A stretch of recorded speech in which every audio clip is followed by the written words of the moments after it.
All right, hello again. I'm Kevin, and I'm back with CS16B Spring 2018 Midterm 1. This is problem 1B, the second part of Static Dada, and picks up just right where we left off. So suppose we add new methods to Dada called fill1 and fill_many, and replace main as shown below. Fill in the print statements, the Dada class is otherwise unchanged.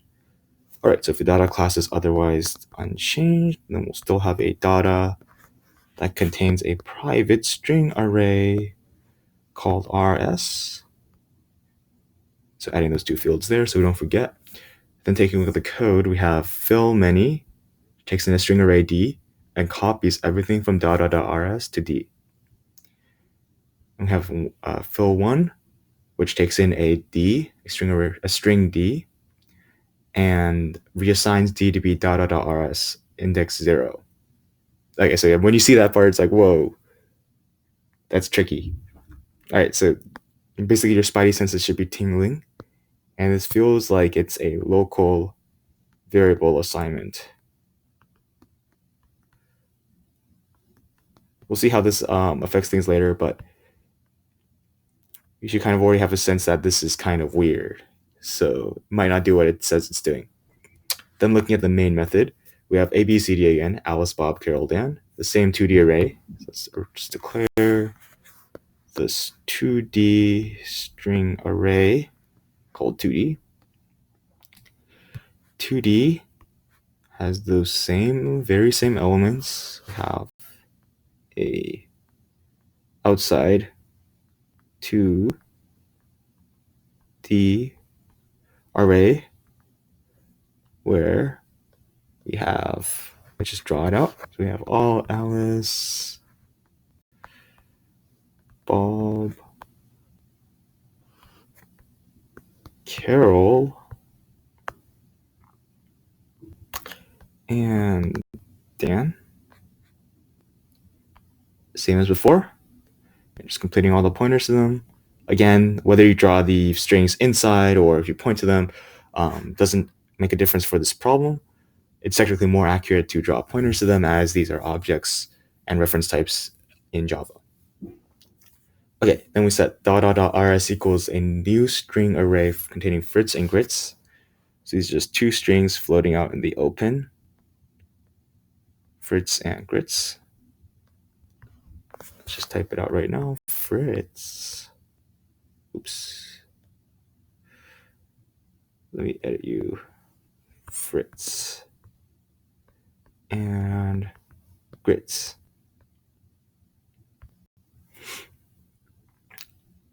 Pretty straightforward so far. Then declare a new string array, string array called x, and the value of that string array x will be 2D index 0. So let's try to figure that out. 2D, first of all, is this pointer. So it's a reference to this outside array. Index 0 is the value at index 0. We copy over that value, and we get the pointer to Alice and Bob, to the array containing Alice and Bob. Then if we just print what's in x, we see we get Alice and Bob once again. Pretty straightforward. Fill1 x, and we pass in x of 0. So if we try to model this carefully, when we call fill1 takes in a string D. So if we take a look at string D, what is that string D? Well, it will be x at index 0. So flipping back and forth between all my tools here. But x at index 0 is the string Alice. So we'll be passing a reference to the string Alice to fill1, but that reference is copied. So you can think of it this way. It's that fill1 gets a separate pointer to Alice, and that will be D. And then inside of fill1, they reassign D to be dada.rs index 0, so fritz. But notice that only changes values within fill1. It doesn't actually change anything in the real world, right?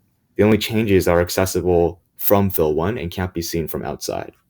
So that's kind of the intuition for that local variable reassignment. So if we just go ahead and remove that because we know that it doesn't make any difference, then we'll see that it should still print Alice and Bob, because there's no way that that line could have changed the outside environment in the main method. Then when we call fill menu on X, passing in X for string array D, what that does is it calls system.array copy all a D number of elements, D.length number of elements from data.rs to D. So data.rs is a 2-element array. The D that we passed in is just the Alice and Bob.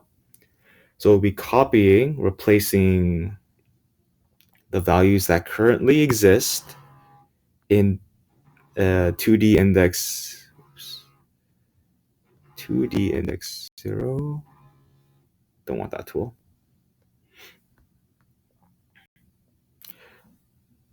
So we'll copy the 2 pointers, fritz and gritz.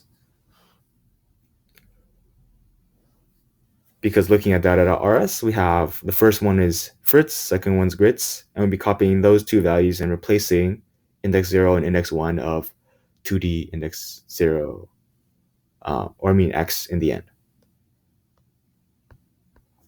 And so printing those values, we get fritz and gritz. So the difference here is that this is a mutative operation.